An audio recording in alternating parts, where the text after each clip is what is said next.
Mesdames, Messieurs, bonsoir. Bienvenue à votre émission Le Show d'ici. Mon nom est Michel Pilote et encore une fois cette semaine, je vais vous faire rencontrer des gens de notre secteur, du secteur de Buckingham, Masson-Angers, l'Ange Gardien. On va les découvrir puis on va les présenter au restant de la région de l'Outaouais. On commence l'émission avec notre monsieur cinéma, monsieur Art, Daniel Lafortune, qui cette semaine vient nous présenter un film, Daniel, que vous avez aimé particulièrement.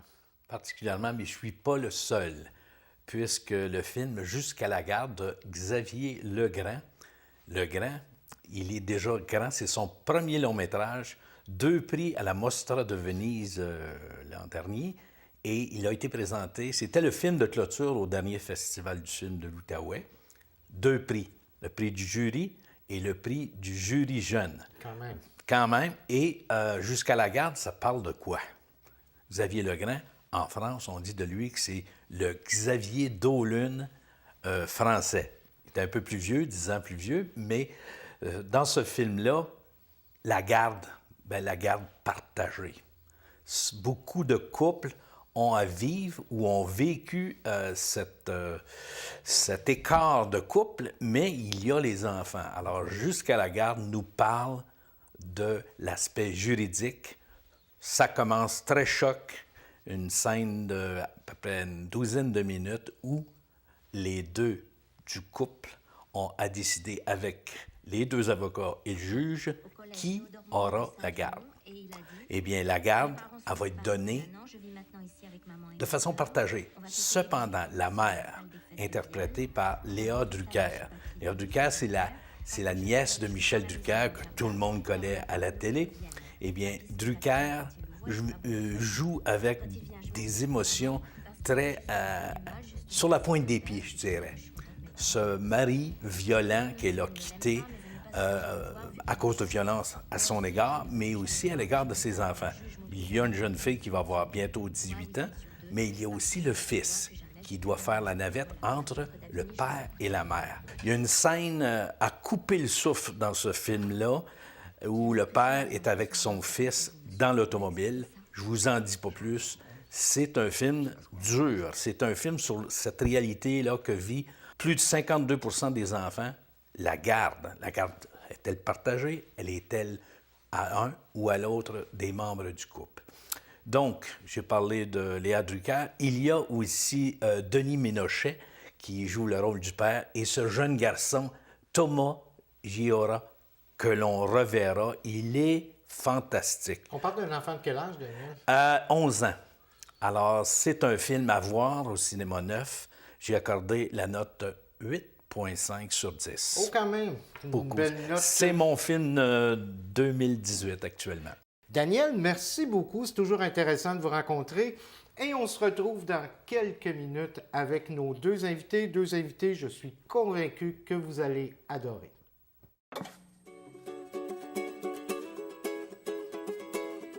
Ce moment de télé vous est présenté par la municipalité de l'Ange Gardien qui vous souhaite un bon visionnement.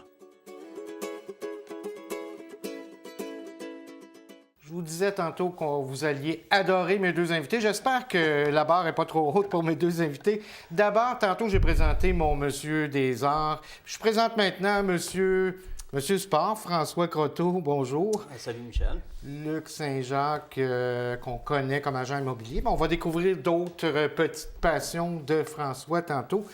Vous êtes tous les 2 actifs au niveau du hockey junior depuis plusieurs années. D'abord les Mustangs, oui. Ensuite maintenant les Flames.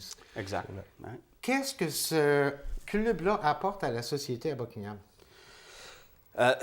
Dans le fond, c'est de pouvoir donner à des jeunes là, qui sont rendus au niveau collégial, cégep, de pouvoir rester à la maison et de pouvoir pratiquer leur sport favori, puis dans un haut calibre, parce qu'on est quand même là maintenant rendu au niveau 3A. Et même avec les Mustangs, là, c'était quand même un bon calibre. Mais avant, ce qu'on voyait, c'est que tous les jeunes qui sortaient du midget 3A, bien, s'ils ne faisaient pas le junior majeur, bien, il y en a beaucoup qui allaient soit dans le collégial à l'extérieur ou qui allaient junior 3A en région. Et là, ça entraîne des dépenses supplémentaires.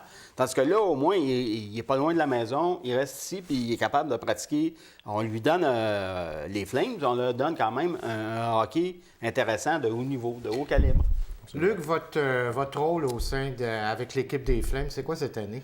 Moi, c'est responsable du bar. Responsable de servir, de bien accueillir nos clients, les parents des joueurs, ensuite les gens de l'extérieur aussi. Il y en a qui se déplacent et ils viennent voir leur enfant jouer. Comme François disait tantôt, c'est vraiment tout au Québec.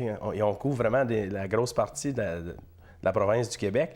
Puis, il y a des joueurs qui peuvent venir de l'Abitibi, mais qui jouent je donne un exemple, à Terrebonne ou à Châteauguay ou quelque chose de genre. Donc, il faut bien recevoir ces gens-là. Puis moi, on prend soin de bien les recevoir au bar. François Croteau, moi, je vous ai connu il y a une dizaine d'années, alors que je faisais partie de l'équipe Info 22 Hebdo dans le temps. On a continué à travailler ensemble dans le temps d'Infomag. Donc, ça fait au moins une dizaine d'années, à ma connaissance, que vous faites de la télé ici à TVC Basse-Lièvre. Oui, je pense, je me souviens pas exactement le moment, là, mais je crois que c'est en 2006 là, que j'ai commencé. À ce moment-là, c'était Yves Soucy qui était animateur. Et je me souviens, c'est Mathieu Dupont, qui était le chroniqueur communautaire, qui m'avait approché. Il dit il nous manque quelqu'un pour faire les sports, ça ne te tenterait pas d'essayer ça? Ben, j'ai dit pourquoi pas, puis ça a parti comme ça. Est-ce que c'est une passion que vous avez eue de toujours, les sports, ou est-ce que... J'ai toujours adoré les sports, même quand j'étais jeune. Puis ça vient du côté de mon grand-père maternel. Lui aussi était féru des sports, puis il était surtout féru du baseball. Et étant donné lui aussi était à Montréal, lui, il me racontait des choses là, sur les Royaux de Montréal, la Ligue internationale. Dans le temps, c'était un grand partisan des Dodgers de Los Angeles et des Yankees de New York. Alors, il y avait des anecdotes, là, parlait de Joe DiMaggio, Roger Maris, Jackie Robinson, Don Drysdale. Alors, pour moi, là, j'étais là-dedans, puis je voulais en connaître plus, puis je regardais le baseball, puis je suivais mon grand-père partout. Ça a-tu déjà fait partie de vos rêves, si on veut, là, de passer à la télé? Ben, pas nécessairement de passer à la télé, mais d'être commentateur un peu sportif. Je dirais pas que c'était un rêve, mais je trouvais que c'était quelque chose... Étant donné que j'aimais ça, puis je pense que je me renseigne bien, bien, si je peux le faire partager à d'autres, bien, tant mieux. Puis la TV communautaire, bien, m'a offert un beau créneau là, à ce niveau-là. Moi, j'adore ça, là, ce que je fais. Et ce qui est intéressant ici à la télévision communautaire, dans le secteur de Buckingham, c'est que maintenant, avec ma TV, on se rend partout en Outaouais. Donc, on fait découvrir les gens d'ici, découvrir ce qui se passe dans notre secteur. François, vous l'avez mentionné tantôt, vous êtes natif de la belle région, de la grande région de Montréal. Moi, je suis toujours un petit peu curieux de savoir pourquoi les gens partent de leur région natale et qu'on choisit la région de l'Outaouais. Bon, moi, il est venu à une époque, j'étais dans la trentaine, je voulais quitter Montréal parce que c'était interminable, le transport, lorsqu'on était en voiture, entrer ou sortir de Montréal la semaine. Puis comme je travaillais beaucoup sur la route, bien, ça devenait infernal. J'ai dit, j'aimerais ça m'en aller peut-être en région, avoir moins de trafic, peut-être une meilleure qualité de vie. Et c'est un peu par hasard que je suis arrivé ici à Buckingham. Il y avait un contrat en gestion des documents qui s'offrait. Puis j'ai eu le poste et puis c'est comme ça que ça a parti. Puis j'ai pas regretté mon choix. Est-ce que vous connaissiez déjà, est-ce que vous aviez déjà entendu parler de la ville de Buckingham, de la région de l'Outaouais? Oui, à cause de Gaétan Hart, naturellement. Oui. Et bon, je savais que c'était pas loin de Gatineau. Parce que, étant plus jeune, ben, on était venus là, dans la région avec des équipes de baseball et de hockey. Donc, je connaissais un peu là, la ville de Gatineau. Naturellement, Buckingham moins, mais moi, j'ai trouvé ça fantastique ici. Un gars de Montréal, tu arrives en 1900... Je suis arrivé ici en 1988. Et puis, la paix, la tranquillité, les voisins qui se parlent à Montréal, là, déjà en 1988, là, c'était fini, ça. Tout le monde se regardait à couteau tiré un peu. J'ai trouvé, au niveau qualité de vie, pour moi, en tout cas, ça a été une excellente décision. Je ne la regrette pas. D'ailleurs, j'ai pu faire là, tout le restant de ma vie ici. Donc, un Bokinois depuis 30 ans, on peut dire que vous êtes maintenant ancré dans la communauté ici. Ah oui, mais c'est pas un vrai. Hein? Quand t'es pas né ici, là, puis tu rentres à certains endroits, ils te regardent encore. Mais non, je me considère quand même, là, j'ai été impliqué un peu partout. Là, je me considère intégré là, maintenant ici à Buckingham. Au niveau des études, ce sont des études en administration. Oui. Au cégep, à quel cégep vous avez étudié? André Grasset, Dans la région de dans Montréal. la région de Montréal. Et vous avez travaillé comme fonctionnaire à la ville de Gatineau, je pense. Est-ce que ça a été toute votre carrière au niveau des Archives nationales? Des archives, pardon. j'ai commencé à Buckingham. Oui. Alors, c'était naturellement aussi au niveau des archives, la gestion des documents. Il y a eu aussi un volet informatique, là, parce qu'on arrivait dans les années 90, le développement de la réseautique, etc. J'ai pu là, mettre mes connaissances là, en application ici à Buckingham, en donnant un peu de formation aux usagers, comment ça fonctionnait, et, tout ça, parce qu'on a quasiment passé là, de la dactylo à la micro-informatique. Ouais, alors, c'était nouveau. Et puis, après ça, lorsqu'il est arrivé la fusion, bien là, les bureaux, la gestion des documents se faisait désormais à partir de Gatineau, à la Maison de la Culture, dans des bureaux neufs. Nous autres, ça a été fantastique comme expérience. Vous avez donné beaucoup de formations à l'interne au niveau de l'organisation du travail, du classement et tout ça. Oui, le respect des délais de conservation aussi, ça, c'est bien important. À préserver la mémoire là, institutionnelle. Là, Puis classer les choses au bon endroit. Oui, parce que sinon, sache. on perd le document, alors on n'est pas plus avancé. Là. Je pense que j'aurais probablement pu vous engager pour me donner une formation au niveau du classement de mon bureau. Je ne sais pas si M. Saint-Jacques, c'est un peu la même chose. Êtes-vous organisé, vous, dans votre travail? Oui, j'ai pas le choix parce que c'est dossier par dossier, c'est numéro de cadastre, et adresse par adresse en étant un courtier immobilier. Si tu n'es pas organisé, je pense que tes clients ils vont tout de suite s'en apercevoir. Puis vraiment, moi, c'est vraiment dossier par dossier, puis c'est vraiment bien classé. Oui. Je pense que je vais vous inviter tous les deux pour me donner des cours de classement. On va Parce faire que plaisir. je vous avoue que c'est une de mes grandes lacunes. François, bon, on a parlé de votre travail, la retraite maintenant. Oui, Vous êtes à la retraite depuis... nouvellement, depuis Ouais, le mois de juin l'an dernier. le mois de juin l'an dernier. Donc, Ouais. ça fait presque un Presque an un au an. moment où on se Ouais. parle. Est-ce que c'est difficile? Ou de quelle façon on organise notre temps maintenant qu'on a pu à se lever à tous les jours pour aller sur le marché du travail? Oui, c'est ça. C'est justement, je pense, la différence entre être à la retraite et travailler. Le mot organisation. Ouais. On est moins. On n'a pas le même besoin d'être organisé parce qu'on est maître de notre temps jusqu'à un certain point. Alors, l'organisation, pour moi, c'est sûr qu'il y a des activités qu'on planifie, etc. Mais si on veut faire quelque chose, puis il pleut cette journée-là, on était supposé travailler dehors, bien, on change. On dit, bon, on va descendre en ville faire les commissions que je voulais faire plus tard dans la semaine. Alors, c'est ça, dans le fond, être à la retraite, c'est que tu as la possibilité de toi-même gérer ton temps au lieu d'avoir du temps qui est imposé par ton travail, tes responsabilités avec les enfants, etc. Ça, maintenant, ça te revient beaucoup plus. C'est intéressant, mais encore faut-il savoir meubler ses loisirs parce que des fois, il y a des temps qui sont morts, puis là, ça devient long. Mais vous continuez quand même toujours d'animer ici la section sport de l'émission Infomag. Ouais. Est-ce que ça vous donne un petit peu plus de temps pour faire de la préparation au niveau de vos chroniques? Oui, quoique c'est pas vraiment c'est pas vraiment long. Il s'agit juste de se tenir informé. Puis aujourd'hui, avec les réseaux sociaux, avec les journaux, les nouvelles, ils sortent, ça pop comme ça. Et puis, il s'agit simplement de ramasser ça, puis d'essayer de rentrer ça dans le temps, puis d'en faire un bulletin qui touche un peu à l'ensemble de tout le monde. On a parlé tantôt des responsabilités de Luc au niveau des Flames, les vôtres, parce que vous continuez toujours d'être impliqué avec l'organisation. Oui, moi, c'est au niveau des entrées, l'admission au parti, d'avoir le personnel en place et puis de comptabiliser ça et de s'assurer que les spectateurs payent et sont satisfaits aussi de ce qu'on leur offre comme spectacle. Voilà. Ben écoutez, merci beaucoup. On va vous souhaiter une bonne retraite. Je suis un petit peu jaloux. J'ai hâte que moi c'est j'y le fun. arrive, mais ça s'en vient. Et de l'autre côté de la pause, on s'entretient avec Luc Saint-Jacques.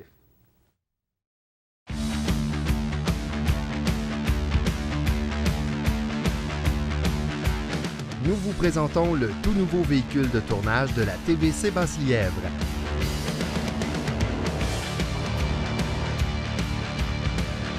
Grâce à celui-ci, nous serons partout dans la région pour couvrir les événements d'ici. TVC Basse-Lièvre, propulsé par Desjardins, Caisse du Cœur des Vallées. Le moins qu'on puisse dire de mon prochain invité, c'est que c'est vraiment un petit gars de Buckingham, né à Buckingham, toujours habité à Buckingham. Luc Saint-Jacques, bonjour. Bonjour, Monsieur Michel Pilote. Bonjour. Écoutez, je veux tout de suite qu'on commence avec la question qui tue, parce que tout le monde à Buckingham vous appelle Bacon. Et c'est un surnom qu'on n'entend pas souvent. De vous, ce que c'est que ça vient, ça, Bacon? À l'âge de 6 ans, mon père, un bon dimanche matin, il s'est levé puis il a décidé de faire du bacon à l'érable. Puis, mes 2 frères et moi, on était habillés en pyjama. Puis, quand c'est venu le temps de commencer à manger, mais je faisais une des premières fois de ma vie, je mangeais du bacon, puis je mangeais avec mes mains, pas de fourchette, pas rien, puis je m'essuyais sur mes pyjamas, les mains. Donc, plusieurs jeunes ont déjà fait. Mais cette journée-là était spéciale. J'avais commencé à m'impliquer comme, on peut dire, l'anglicisme waterboy, le jeune homme qui remplit les bouteilles d'eau d'une équipe de hockey. Puis, ça s'appelait justement les Castors de Buckingham dans le temps, ici, dans ces années-là. Puis, c'était la journée de la photo, ce dimanche-là. Puis, mon père, quand il est venu le temps de me changer, il était peut-être 4 heures. Puis, tu sais, le dimanche, dans ces années-là, on restait en pyjama quasiment toute la journée. Puis, mon pyjama sentait encore le bacon quand il m'a changé. Puis, on est arrivé à l'aréna. Puis, à mon insu, il était voir le responsable du restaurant Casse-Croûte qui était là, qui était M. Bob Lépine, Robert Bob Lépine. Puis, il m'a emmené 6 tranches de bacon dans la chambre. Les joueurs étaient justement en train de m'attacher les patins et tout ça pour se préparer pour embarquer sur la patinoire pour la photo d'équipe. Puis quand mon père a déposé l'assiette aux côtés de moi, mais moi, j'avais un grand sourire. Puis là, il a dit « Hey, les boys, on commence à l'appeler Bacon aujourd'hui. Il adore le bacon. » Donc, ça s'est tout le temps poursuivi. Aujourd'hui, à 49 ans, il y a des gens... Je l'utilise moins en immobilier, mais il y a des gens qui m'appellent toujours Bacon, puis ils connaissent même pas mon prénom. Voilà, ben maintenant, on va rétablir les faits. Donc, Luc Saint-Jacques, c'est Bacon maintenant.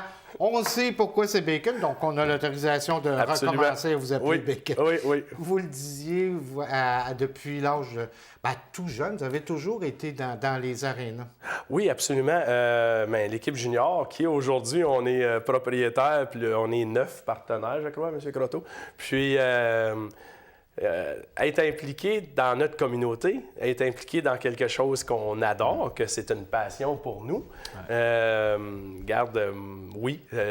J'ai été arbitre au hockey, j'ai été thérapeute sportif au niveau junior majeur du Québec. Avec les Mustangs, vous étiez thérapeute sportif? Avec les Castors de Buckingham, ça s'appelait dans le temps, parce que je suis sorti du junior majeur en 1991 comme thérapeute sportif.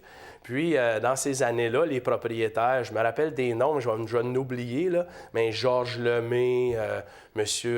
Roger Lantier, Claude Lantier de Masson. En tout cas, ces gens-là, quand ils ont su que je m'en venais dans mon natal de chez moi, ils m'ont dit « Bien, Luc, ça te tente-tu de continuer Bacon, ça te tente-tu de continuer à être thérapeute sportif pour nous? » Et oui, je l'ai été, je pense, 1 an et demi.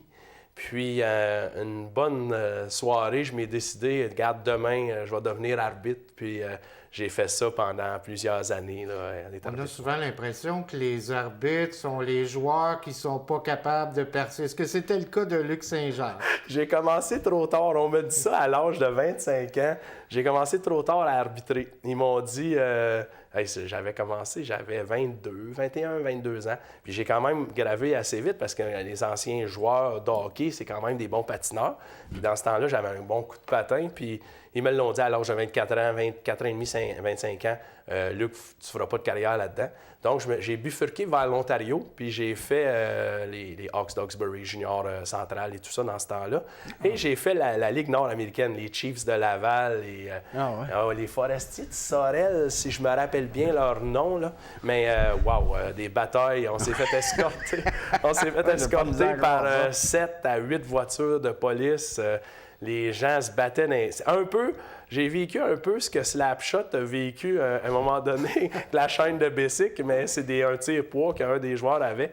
Puis c'est incroyable, cette journée-là, on était à Sorel, on s'est fait escorter par cette voiture de police. François, surpris que les arbitres, peut-être moins maintenant, mais êtes-vous surpris que les arbitres aient été aussi victimes de harcèlement que ça?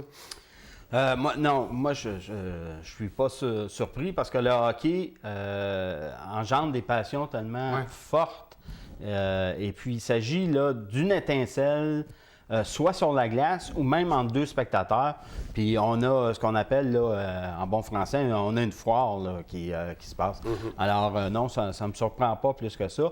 Quoique on voit que la tendance aujourd'hui là, est à la baisse par rapport à ces années-là. Mais il faut dire aussi que dans ce temps-là, il y avait des entraîneurs qui aimaient ça, mettre le feu aux poudres aussi. On a connu des Rodrigue Lemoine, même Michel Bergeron dans le temps qu'il était à Trois-Rivières. Et puis, du côté de la balle aussi, avec, je pense, la section 10 ou 11, Bacon. Absolument, oui. C'était pas drôle, les équipes qui visitaient. Mais ça, il n'y en a plus de ça. Mais comme propriétaire d'une équipe, comme quelqu'un qui s'occupe, est-ce que vous avez un regard, je dirais, Luc Saint-Jacques, peut-être un petit peu différent sur les arbitres maintenant? J'ai défend plus, c'est sûr et certain. Et François, on passe nos soirées au bar, puis je pense que moi et François, on voit peut-être 2, 3 minutes, 5 minutes des matchs parce qu'on prend soin, François disait tantôt, l'admission et le tirage 50-50 aussi, puis au bar. Mais quand les autres propriétaires ou des gens viennent, je dis... Non, je défends encore les arbitres. Je pense que quand tu portes le gilet zébré une fois dans ta vie, tu vas toujours comprendre l'autre côté de la médaille que les gens ne peuvent pas comprendre. Puis, non, je vais toujours être là pour les arbitres, c'est sûr. Surtout que ce sont des décisions qui se prennent rapidement. On a un quart de seconde pour, des fois, prendre la décision. Oui, absolument. Puis, les gens... C'est comme un accident, un stop. On est 4 intersections, puis... Tes yeux ne regardent pas à la même place, l'autre il a freiné plus vite. Bon, ben, l'arbitre est pareil, surtout même aujourd'hui avec deux officiels en charge et les 2 juges de ligne. Mais les officiels en charge, ça ne veut pas dire qu'ils regardent à la même place que les 200-300 spectateurs qu'il y a dans les estrades. Hey, il a manqué un call, il a manqué ci, il a manqué ça. Ils ne regardaient peut-être pas à la même place que vous. T'sais. Ouais. On disait tantôt que, bon, la région ici de Buckingham, c'est une région qui vous touche beaucoup. D'ailleurs, vous êtes impliqué dans différents clubs sociaux. On parle des Lions, on parle des Chevaliers de Colomb. Oui. L'importance pour quelqu'un du secteur ou de s'impliquer auprès de sa communauté, Luc Saint-Jacques? Je pense que le mot-clé là-dedans, c'est de donner au prochain.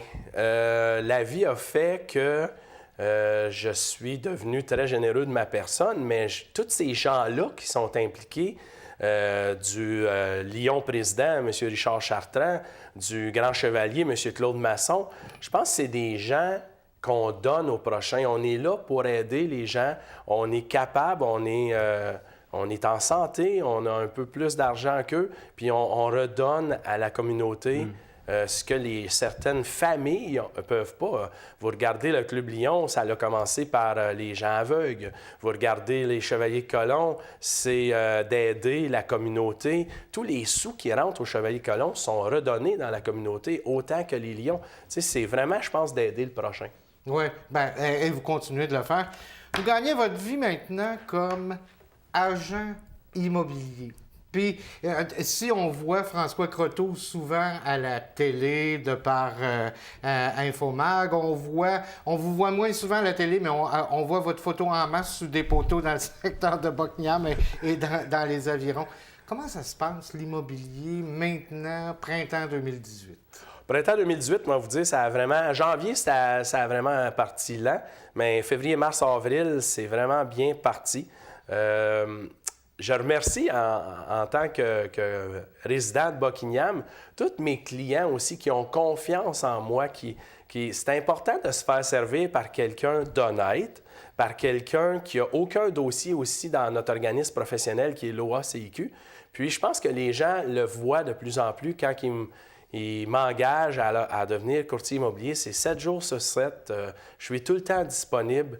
Puis j'ai une passion d'aider encore dans ma jeunesse, ou le Club Lyon, au Chevet-Colomb. J'ai une passion d'aider les gens à vendre leur propriété ou à acquérir leur propriété.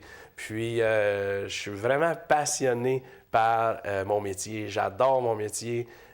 Oui, en ce moment, c'est une bonne période, mais juste là, d'être passionné de ce que je fais, me lever le matin puis m'en aller au bureau, puis hey, je suis un des rares courtiers immobiliers qu'au bureau, il est 6h, 6h15. Je prends soin de mes dossiers, puis je suis vraiment passionné par mon métier. Quand on voit de plus en plus de publicité pour les C à vendre, du proprio et tout ça, est-ce que ça fait mal à la profession d'agent immobilier? C'est une question très vaste que vous me demandez, M. Pilote. J'aime ça, les questions. Je pense que je ne suis pas ici pour planter le côté vert du proprio. Et c'était pas du tout ouais, le but de la question. Je comprends. Mais je veux juste... ils ont un plus petit marché qu'il y avait auparavant. Je peux expliquer ça comme ça. Il faut vraiment faire attention. Nous, les professionnels de l'immobilier, avec nos documents de l'OACIQ, sont tous vérifiés par des notaires, des avocats. Tandis que la bannière verte, c'est...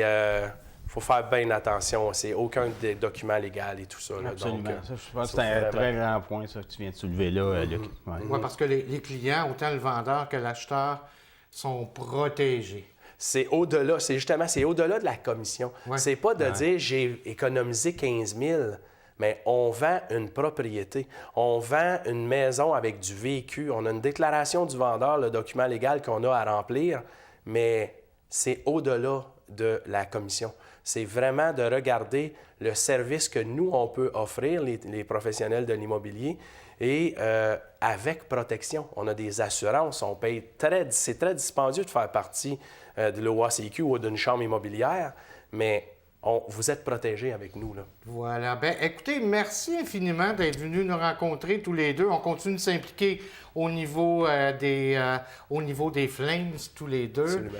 François Croteau à la retraite, mais qui continue d'être actif. Luc Saint-Jacques, Bacon, on s'en rappelle, et on sait pourquoi maintenant, qui continue d'être agent immobilier, mais qui continue aussi au niveau des Tigres. Vous avez été impliqué au niveau des Tigres. Oui, au niveau des Tigres, oui. Mais maintenant, au niveau des Flames. Ouais. Merci infiniment. Merci à vous. Alors, c'est ce qui complète notre émission. Mon nom est Michel Pilote. À la semaine prochaine.